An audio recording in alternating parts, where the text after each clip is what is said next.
See on otsus, mis võib avaldada suurt mõju juhtumile isa vastu, keda süüdistatakse oma naise tulistamises ja tapmises keset ööd, kui tema väike tütar magas kõrvaltoas. Asendame selle võrega. Hästi. Astuge edasi, me tahame tõendeid. Mis see on? Pange see käima, härra. Caleb Flynn väidab, et keegi tuli nende majja keset ööd ja tulistas ning tappis naise, kellest ta kunagi vaimustusega rääkis, kui ta oli osaleja saates American Idol. Keegi tungi sinna koju ja tulistas mu naist. Mida kohtunik selles asjas just otsustas? Ja see puudutab paari noori tütreid ning seda, mis võib juhtuda eesootaval šokeerival ja emotsionaalsel kohtuprotsessil. Me käsitleme Law and Crime'i poolt esitatud juhtumit. Mina olen Chris Stewart.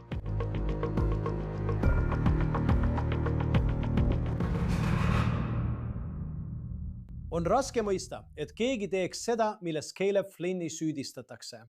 Nüüd usub politsei, et neil on tõendid, mis tõestavad, et just tema tulistas ja tappis oma naise, Ashley Flynni, keset ööd. Aga miks ta seda teeks? Mis need tõendid on? Miks ta väidetavalt teeks seda siis, kui tema tütar magas kõrval toas?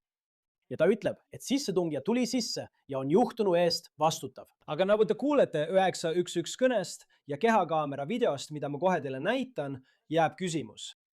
Miks ei läinud Caleb Flynn oma tütreid üles äratama ega kontrollinud, kas nendega on kõik korras?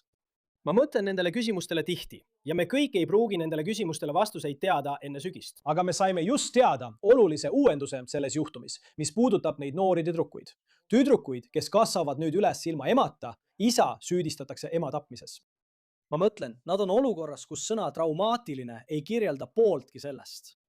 Ja need kaks tüdrukut võivad pidada tunnistusi andma oma isa kohtuprotsessil ning rääkima sellest, mis väidetavalt nende emaga juhtus. Nad on vaid 9 ja 12 aastased. Ja on üks küsimus, mille üle kaitse ja prokuratuur on vaielnud, mis puudutab neid noori tüdrukuid ja rolli, mida nad võiksid kohtuprotsessil mängida, kui nad peavad tunnistusi andma. Kohtunik tegi selle kohta just olulise otsuse, millest me kohe räägime, sest prokuratuur on palunud, et nendele tüdrukutele tehtaks teatavaid erisusi, kui nad peavad tunnistusi andma. Prokuratuur esitas taotluse, milles paluti, et tüdrukud oleksid vabad nõeloa ahistamis- või hirmutamistaktikast kohtumenetluse käigus. Prokuröri palusid kohtul lubada igal lapsel valida endale tunnistuste andmise ajaks lähedale tugiisik või ohvri esindaja. Samuti palusid nad, et lastel lubataks kohtusaalis endaga kaasas hoida lohutavat eset ning et nende tugiisik saaks kohtule anda ülevaadet laste võimest menetlusest aru saada ja võimalikest kaitsemeetmetest, mida võib rakendada. Ja siis näib vaidluskohaks olevat prokuröride taotlus paigaldada kohtusaali füüsiline sirm. See võimaldaks tüdrukutel näha kohtunikku ja vandekohtunikke, kuid nad oleksid kaamerate eest varjatud ning avalikkus ei saaks neid näha. Ja nad oleksid ka kaitstud selle eest, et nende isa ei saaks neid näha. Kohtuniku otsus selle konkreetse osa kohta riigi taotlusest ongi see, millest me täna räägime. Sa mõtled lihtsalt sellele, et need tüdrukud peavad võib-olla kohtus silmitsi seisma oma enda isaga, keda süüdistatakse nende ema tapmises. Ma mõtlen, sa muutud emotsionaalseks juba ainuüksi selle võimaluse peale mõeldes ja selle üle, milline see kohtusaalis olla võiks, kui see kohtuprotsess algab, mis on plaanitud septembris. Enne kui me jõuame kohtuniku otsuseni, on selles juhtumis nii palju tõendeid, millest me teame. Ja loomulikult on palju sellist, millest me praegu veel ei tea. Aga meil on kehakaamera salvestised, meil on kõned numbrile 911. Ja ma tahan minna tagasi 16 veebruari juurde ja meenutada teile kõike, mis siiani on välja toodud. See on Tip City's, Ohios, Daytonist põhja pool. Kell on umbes 2:30 öösel. Ilmselt tulistati naist pähe, ta ei reageeri praegu. Nii et kõne jõuab Tip City häirekeskusesse ja helistajaks on Caleb Flynn. Ta karjub, ta on hüsteeriline, ta on emotsionaalne. Ja politsei on teel tema koju, mis asub linna vaikses tupiktäravas. Keegi murdis mu koju sisse. Keegi murdis mu koju sisse ja tulistas mu naist. Kas nad on ikka veel seal sees? Võimud olid teel. Ashley Flynn oli saanud kuulihaava. Ta oli ema, ta oli õpetaja. Ta oli kohalikus koolis võrkpallitreener. Ja nii tema kui Caleb olid mõlemad väga aktiivsed oma koguduses. Nad paistsid olevat väga armunud. Caleb oli mitte naiulased armastav isa ja abikaasa, vaid ka üsna andekas muusik. Ta osales kunagi saates American Idol 12. hooajal, see oli juba 2014 aastal. YouTube'ist leiab selle kohta klippe. Ta tegi tõesti kohtunike ees proovesinemisel suurepärase esituse. Ma mõtlen, isegi Simon Cowelli ees. Ta sai kuldse pileti Hollywoodi. Ta küll järgmisesse vooru ei pääsenud, kuid ütles ühes väikeses lõigus, kui temalt küsiti, mis teeb ta ainulaadseks, järgmist. See oli 2014 aastal. Ta ütles tsitaadina: "Ma armastan issandat tõesti väga. Ma armastan oma naist rohkem kui midagi muud. Ta on väga-väga ilus. Ma armastan teda." Tsitaadi lõpp. Ja ta ütles, et just Ashley oli see, kes teda tookord proovi esinemisele minema utsitas. Aga nüüd oli Ashley Flynn tulistatud ja dispetšer hoidis Kalebit telefonil. Mida sa näed? minu naine on. Ta sai 2 lasku pähe, igale poole veri laiali. Mu jumal, mu jumal, mu jumal. Ja palun. Proua, palun hingake sügavalt sisse, eks? Kas te näete majas veel kedagi? Ei, uks garaaž oli pärani lahti. Palun kiirustage, palun. Jumal. Mu Jumal. Mu jumal. Mu tütred on siin. Tristan. Ta on voodis. Kas sa oled temaga? Jah, ma olen toas, ma vaatan teda. Jah, palun. Kas teil on uks lukus? Meil on garaaži uksed lukus, aga ta on majas. Jah, palun. Me ei saa. Kus? Kus see tuba majas asub? Mu partner saadab nad juba teele, eks? Aga ma vajan, et sa vastaksid mu küsimustele, et saaksin sulle nii kiiresti kui võimalik abi saata, eks? Millisele küsimusele? Kus te majas olete? Ma olen praegu koos temaga madamis toas. Okay. Minu tütred on oma toas. Nii et sa ei ole lastega koos? Ma olin lastega, kui see juhtus. Okei, aga sa ei ole praegu nendega? Ei, nad on oma toas. Nad pole isegi ärkvel. Issand jumal.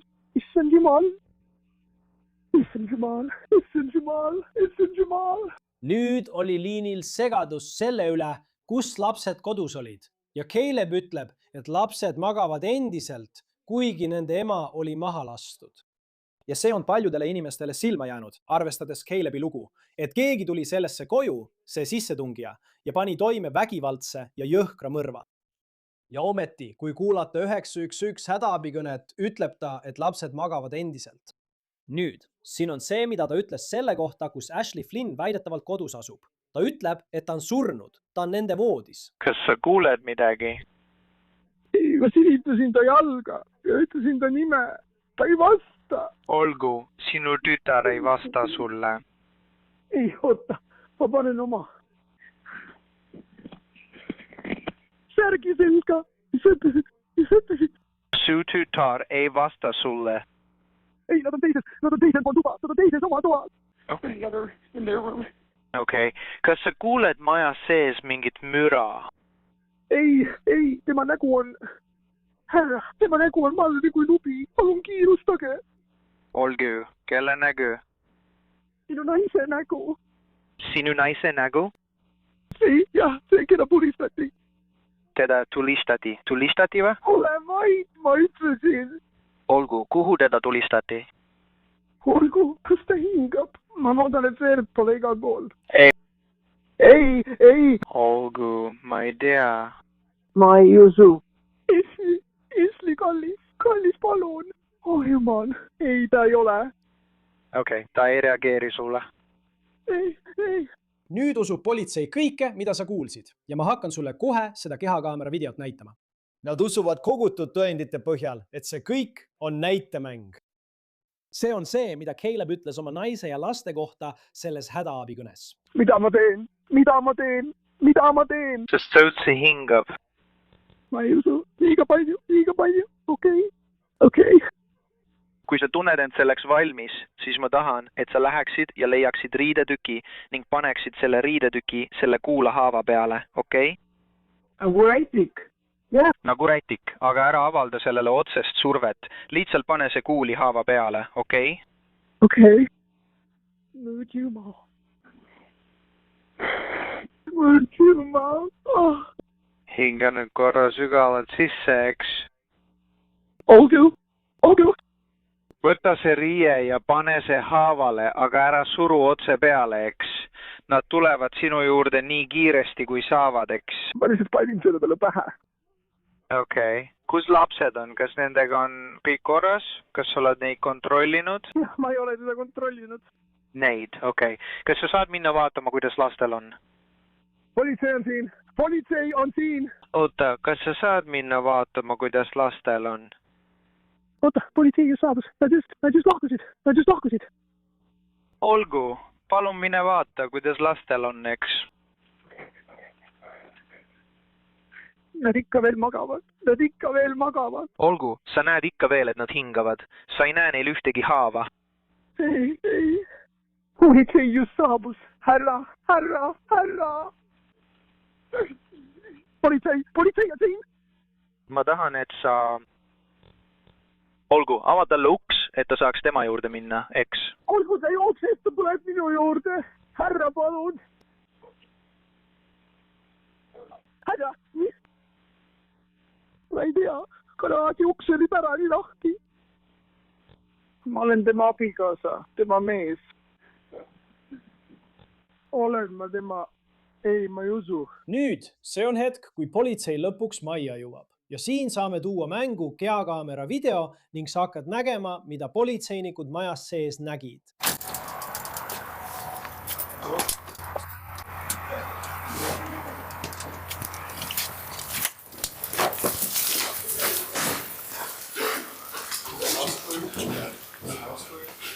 Ma kontrollisin, et nad magavad siin.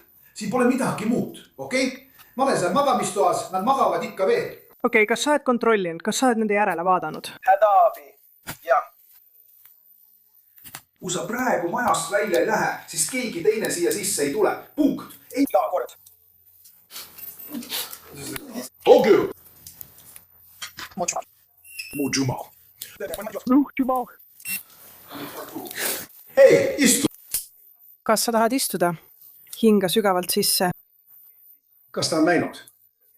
Vaata mulle otsa. Hinga sügavalt sisse. Vaata mulle otsa. Mul on vaja, et sa hingaksid, eks? Kuidas tõrvik sobis? Mille eest ma tänan?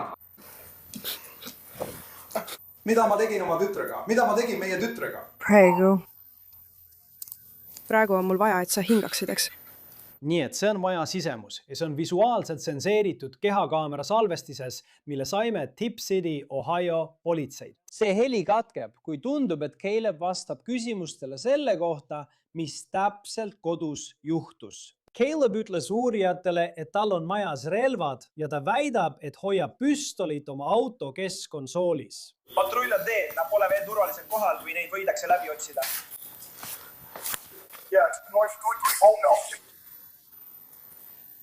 See uks seal on lahti. Tagasi. See tagumine uks on lahti.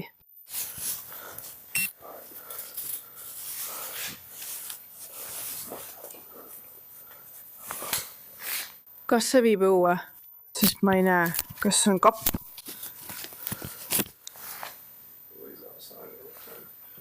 Olgu, kõik.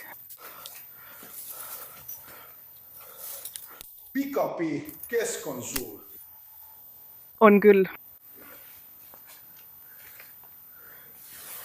Kas peaksime ta kaasa võtma? Hei, vaata seda, mis toimub. Ei, see on valus.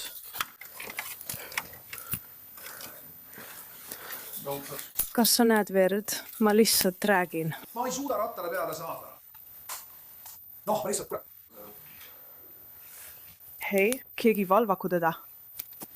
Keegi peab teda jälgima. Sellistes olukordades pole ülatav, et politsei tahab hoida silma peal abikaasal, inimesel, kes oli samuti majas, kui see kõik väidetavalt juhtus. Ja isegi, kui see inimene on emotsionaalne, hüsteeriline, nagu Caleb, siis politsei, kui kuulata nende tooni ja vestlusi, tundub, et nad on Calebi loo suhtes algusest peale veidi kahtlustavad. Kõik?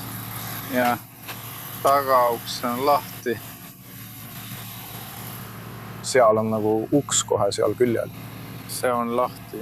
Kas te olete garaažiala juba läbi otsinud? Me ei teinud seda. Veoki keskkonsool on lahti.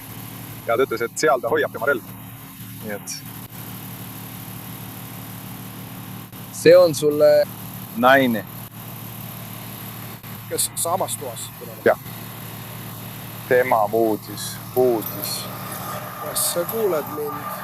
Ma ei ole temaga rääkinud. Koori on see, kes temaga rääkinud on. Nüüd, algusest peale oli tööhüpotees, Vähemalt esimestel päevadel pärast seda väidetavat juhtumit politsei sõnul, et tegemist oli sissemurdmisega, mis muutus vägivaldseks. Ja politsei püüdis leida isikut, kelle kohta Kaalep ütles, et ta oli väidetavalt nende majja tulnud ja selle kuriteo toime pannud. Politsei kasutas koeri, et leida jälgi vägivaldsest sissetungijast. Nad lasid tegelikult ka droonid õhku, kuid midagi ei leitud.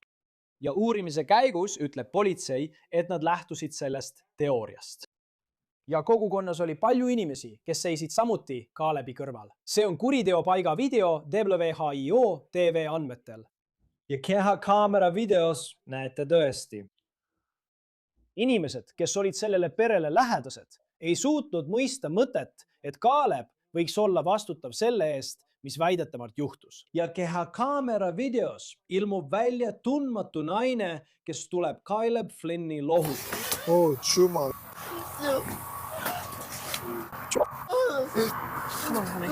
Vabandust. Ja.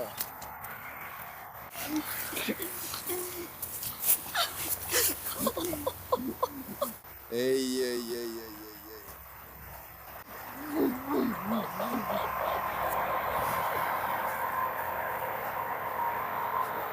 Vabandan väga. Ma ei saa aru.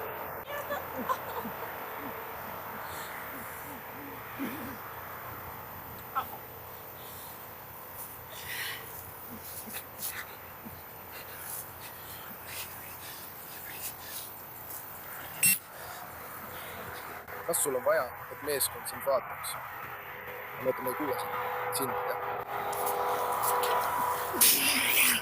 Tere tulemast, kutid. Vaadake teda. Politsei ei tea, tüdrukud magavad. On see, et ma ei tea, mida teha. Ma ei tea, mida teha. Ma ei tea, mida teha lihtsalt. Natuke, ma olen šokis. Siis, kui Caleb arreteeritakse ja see oli mitu päeva pärast seda, mis juhtus Ashley Flynniga, on temaga koos üks mees. Tundub, et nad on politseijaoskonnas, nagu vestibüüli ootesaalis. Ja ma tahan, et sa kuulaksid inimest, kes oli Caleb Flynniga koos, kui politsei ütleb, et nad arreteerivad teda ja kavatsevad talle mõrva süüdistuse esitada. Me asendame selle võrega hästi. Astuge ette, me tahame tõendeid. Mis on? Lülitage see sisse ära. Praeguseks ei ole õiguskaitseorganid ametlikult avaldanud ühtegi motiivi, miks Caleb Flynn väidetavalt seda teeks. Kindlasti leidub kuulujutte sotsiaalmeedias, kuid ma tahan faktide osas selge olla. Mis on seni kohtus esitatud ja mida on võimud selle juhtumi kohta avaldanud? Meil ei ole praegusel hetkel ametlikult aimugi, mis võiks olla väidetav motiiv. Mul on kahju, et pean teiega sellistes oludes kohtuma, härra. Võite mind lihtsalt Williks kutsuda. Mis teie eesnimi oli, härra? Aga ma olen. Tulin linnast väljast ja mu telefon ja kõik muu. Ma üritan kõik sellega korda ajada. Ja tead, me vaatame, mida me saame teha, et see sulle võimalikult kiiresti tagasi anda. Jah. Aga kahjuks on selles olukorras meie jaoks tavaline, et me kogume kõik kokku. Olgu. Ma lähen nüüd välja, kuna sa tegeled temaga. Kui mind vaja läheb, anna lihtsalt teada. Jah, olgu. Jah, kõik on valmis. Üsna lihtne protsess. Nii et ma olen kindel, detektiiv Morgan. Siis siin. Jah, mul on üks, aitäh. Ma ju ütlesin sulle. Nii et kui me võtame puute DNA-d, kui elukohas on midagi alles, siis see välistaks sinu. Nii et kui kriminalistikalabor seda näeb ja ütleb, okei, ei, see kattub majaomaniku omana. Nii et me peame teadma, kas see vastab või mitte. Kui ei vasta, siis on meil teine profiil ja peame välja selgitama, kellele see kuulub. Nii et mida need... See on väga lihtne. Steriilne uus pakend. Kui sa lihtsalt avad suu, siis ma panen selle sisse ja keerutan paar korda su põse sees. See on video sellest, kuidas Caleb Flynn annab vabatahtlikult oma DNA politseile. Jällegi, selles juhtumis on veel palju, mida me ei tea, kuid prokurörid väidavad, et nutmine, krambid ja lugu vägivaldsest sissetungijast, kes tappis selle kogukonna armastatud liikme, on kõik näitemäng. Ashley suri veebruaris. Siis, Paar kuud hiljem, aprillis, esitas vandekohus Flynnile süüdistuse ligi tosinas süüdistuspunktis tema naise väidetava tapmise eest. Flynn on endale esitatud 11 süüdistuspunktis end mitte süüdi tunnistanud. Tema kautsjoniks määrati $3,5 miljonit. Calebit süüdistatakse raskendatud mõrvas ja 3 mõrvasüüdistuses Ashley surmaasjus. Talle esitatakse ka 2 süüdistust raskes kallaletungis, 3 süüdistust tõenditega manipuleerimises ning 2 süüdistust advokaadi, ohvri või tunnistaja hirmutamises kriminaalasjas. Pole avalikustatud, keda võimude sõnul Flynn väidetavalt hirmutas. Mõrvasüüdistustega on seotud ka tulirelva kasutamist puudutavad punktid. Tip City võimude pressiteates on öeldud, et kui Flynn mõistetakse süüdi, kannab ta eluaegset vanglakaristust ilma võimaluseta tingimisi vabastamiseks. Tahaksin lihtsalt märkida, et surmanuhtlus on Ohio osariigis olemas, kuid kedagi pole alates 2018. aastast hukatud. See võtab kokku seni avalikult avaldatud tõendid. Ja see viib meid otsuseni, mis tehti just kohtus, kuna on toimunud palju kohtueelse menetluse toiminguid. Algselt pidi kohtuprotsess algama mais, kuid lõpuks lükati see septembrisse. Ja läheme nüüd selle taotluse ja kohtuniku otsuse juurde, mis puudutas seda ekraani, mida prokurörid soovisid kohtusaalis üles panna. Et kaitsta lapsi selle eest, mis võib osutuda väga traumeerivaks olukorraks. Nüüd vaatas kohtunik läbi argumendid selle ekraani ülespanekuks, mis takistaks neil oma isa nägemast. Ja kohtunik lükkas selle taotluse tagasi. Kohtunik kirjutab, et riik ei esitanud ühtegi tõendit, tunnistust ega juhtumipõhist järeldust, mis toetaks vajadust kasutada selles asjas laste tunnistajate kaitseks kaitsemeetmeid. Ja ta viitas ka kohtuasjadele, mis kinnitasid, et süüdistataval on õigus kohtuprotsessil tunnistajatega silmast silma kohtuda. Ja ta kirjutab ka, tsiteerin, ei ole tõendatud, et süüdistatava juuresolekul ütluste andmine põhjustaks traumat, kahjustaks lapse suhtlemisvõimet või muul viisil õigustaks kõrvalekallet tavapärasest süüdistatava ja tunnistajate vahetu kohtumise korrast. Nii et kui need noored tüdrukud peavad selles kohtuasjas tunnistusi andma, peavad nad oma isaga kohtus tõesti silmast silma kohtuma. Ja me teame ka, et vandekohus külastab kohtuprotsessi ajal Flynnide kodu, et ise kuriteo paika näha. Flynni viimane kohtueelne istung on kavandatud 25. augustile. Tema kohtuprotsess peaks algama nüüd 17. septembril. Sellega on kõik saates On The Case, mida esitleb Law and Crime. Jälgige meid YouTube'is ja Spotify's. Samuti edastame otseülekandeid Peacockis. Mina olen Chris Stewart. Kohtume järgmine kord.